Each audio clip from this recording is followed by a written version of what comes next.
L'Épître de Jude. De la part de Jude, serviteur de Jésus-Christ et frère de Jacques, à ceux qui ont été appelés, qui sont saints en Dieu le Père et gardés pour Jésus-Christ. Que la compassion, la paix et l'amour vous soient multipliés. Bien-aimés, alors que j'avais le vif désir de vous écrire au sujet du salut qui nous est commun, j'ai été contraint de vous envoyer cette lettre afin de vous encourager à combattre pour la foi transmise aux saints une fois pour toutes.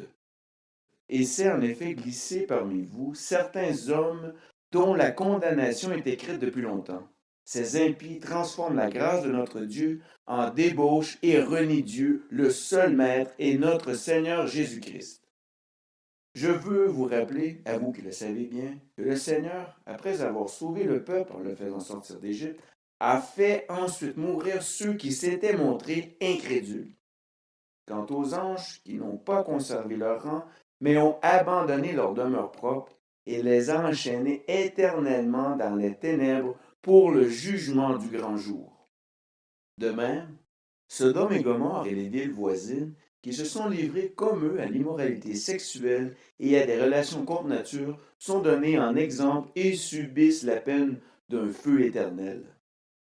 Malgré cela, ces hommes adoptent une attitude semblable, entraînés par leur rêverie, et souillent leur corps, rejettent toute autorité et insultent les êtres glorieux.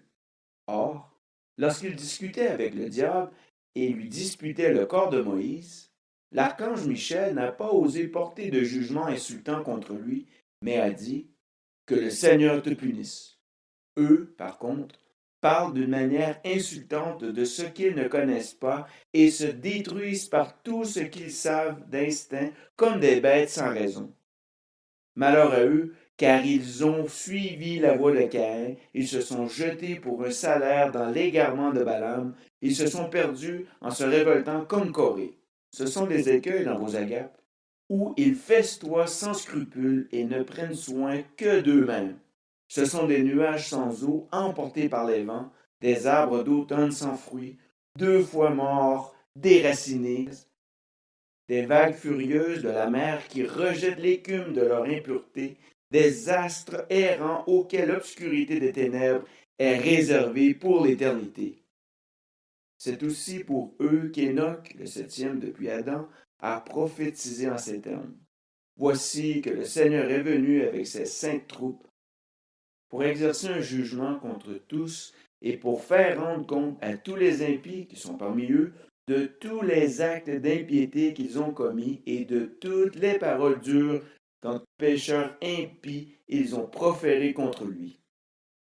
Toujours mécontents, ces hommes se plaignent sans cesse de leur sort et marchent suivant leurs désirs. Ils tiennent de grands discours et flattent les gens par intérêt. Quant à vous, bien-aimés, souvenez-vous de ce que les apôtres de notre Seigneur Jésus-Christ ont annoncé. Ils vous disaient, à la fin des temps, il y aura des moqueurs qui vivront en suivant leurs désirs impies. Ce sont ceux qui provoquent des divisions, sont dominés par leur nature propre et n'ont pas l'esprit. Quant à vous, bien-aimés, édifiez-vous vous-même sur votre très sainte foi et priez par le Saint-Esprit.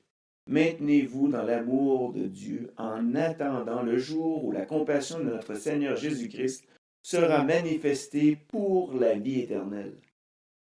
Ayez compassion des uns en faisant preuve de discernement.